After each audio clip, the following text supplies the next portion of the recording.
Goeiedag, Garsfontein geloofsfamilie. Ons is besig met die reeks oor wie is God. Ons moet besef wie is die een wat ons nooi, en ons weet dis God wat ons nooi. En daarom kyk ons na die verskillende elemente van God. Verskillende van wie hy is. En vandag kyk ons na God is liefde. En wat beteken dit vir ons?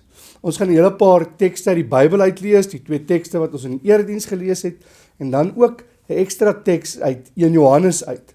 Maar voor ons dit doen, kom ons bid saam, kom ons raak rustig saam, om net bewus te raak van die Heilige Gees wat in ons woon, wat ons lei. Hemelse Vader, dankie dat ons nou saam met die woord kan lees. Here, kom lei ons. Kom lei ons dat hierdie woorde diep in ons harte lê, dat ons net weer opnuut besef, hoe groot is U. Amen. Nou, haal jou Bybel uit, of haal jou teks uit, wat jou uitdeelstuk, en dan lees jy saam, terwyl ek so lees. Ons begin by Genesis 1 vers 26 tot 28. Toe het God gesê, kom ons maak die mens as ons verteenwoordiger, ons beeld, sodat hy kan heers oor die vis in die see, die voëls in die lug, die makdiere, die wilde diere, en al die diere wat op die aarde kruip. God het die mens geskep as sy verteenwoordiger. As beeld van God het hy die mens geskep. Man en vrou het hy hulle geskep. Toe het God hulle geseën en vir hulle gesê, wees vrugbaar, word baie, bewoon die aarde, bewerk dit.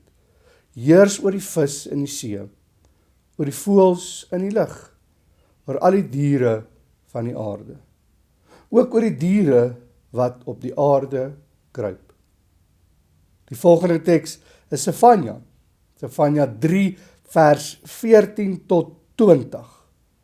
Sing Sion, juig Israel, wees met alles wat jy is, vrolik en bly Jerusalem. Die Here het die einde gemaak aan jou straf. Hy het jou vyande laat pad gee. Die koning van Israel, die Here is by jou. Jy hoef geen ramp meer te vrees nie. Daardie dag sal daar vir Jerusalem gesê word, moenie bang wees nie, Sion, moenie jou hand moedeloos laat hang nie. Die Here jou God is by jou. Hy die krygsman wat red. Hy is vol vreugde oor jou. Hy is stil tevrede in sy liefde. Hy jubel en juig oor jou. Ek maak die bymekaar wat treur, ver van die feeslikheid af is, die wat uit jou uitkom en terwille van jou die smaad gedra het. Ek gaan nou optree teen almal wat jou verdruk het. Ek gaan die krepeles help.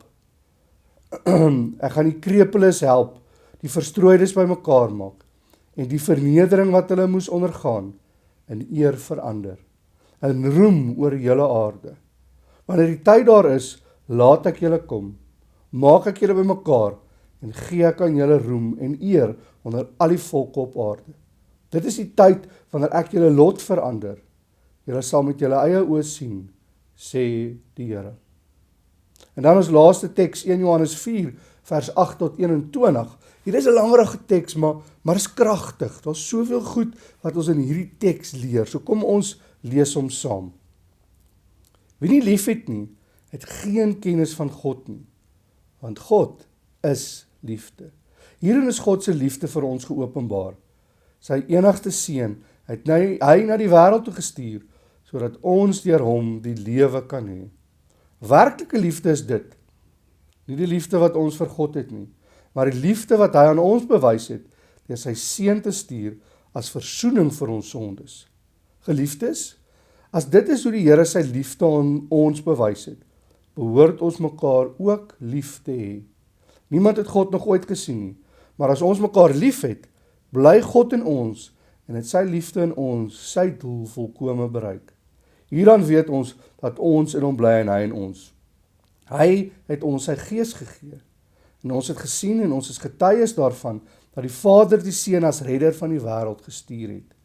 Wie bely dat Jesus die Seun van God is, bely in hom en hy in hom. En ons ken die liefde wat God vir ons het, en ons glo daarin. God is liefde. Wie in die liefde bly, bly in God, en God bly in hom. Hierin het die liefde sy doel volkome met ons bereik. Ons het niks te vrees vir die oordeelsdag nie. Want in hierdie wêreld lewe ons reeds deur die liefde net soos Jesus. Waar liefde is daar geen vrees nie. Maar volmaakte liefde verdryf vrees, want vrees verwag straf, en wie nog vrees, het nie volmaakte liefde nie. Ons het liefde omdat God ons eerste lief gehad het. As iemand sê, ek het God lief en hy haat sy broer, is hy leenaar. Want wie sy broer wat hy sien nie lief het nie, kan onmoontlik vir God lief hê, wat hy nie kan sien nie. En hierdie gebod het ons van hom gekry. Wie vir God lief het, moet ook sy broer lief hê. Ons lees net tot daartoe. Liefde is iets ongelooflik in ons lewe. Het jy al vir iemand gesê dat jy vir hom lief is? Ek dink meeste van ons het dit al gesê of op 'n manier gedink. Ek dink ons doen dit dalk eenvoudig te maklik. Ons sê ons is lief vir iemand, maar ons verstaan nie die implikasie nie. En hierdie teks wat ek hierso lees, het my laat dink aan die verhaal van Racheltjie die beer. Nou, as jy ouer is, ken jy die verhaal, maar Racheltjie die beer wat haar lewe opgee vir haar broer. Want dis hoe ver liefde bereid moet wees om te gaan. Liefde moet alles gee. Ja, liefde moet selfs jou lewe kan gee vir daardie liefde. Ons sê so maklik, ja, ons sal ons lewe gee vir daardie persoon. Maar baie keer, as ons daaroor dink, dan dink ons, maar miskien gaan ons dalk nie. Maar, ons het gelees in hierdie teks, die liefde wat God vir ons het, dit is perfekte liefde. Nie die liefde wat ons vir hom het nie. Ook nie die liefde wat ons vir ander het nie. Daar gaan altyd iewers 'n tekortkoming wees. Maar ek en jy moet streef daarna, om God se liefde vir die wêreld te wys, deur mekaar lief te hê, deur onsself tweede te stel. Ja, baie keer gaan ons dit nie regkry nie, maar altyd te streef daarna, om onsself tweede te stel, en die ander persone waarin ons verhoudings mee staan, eerste te stel.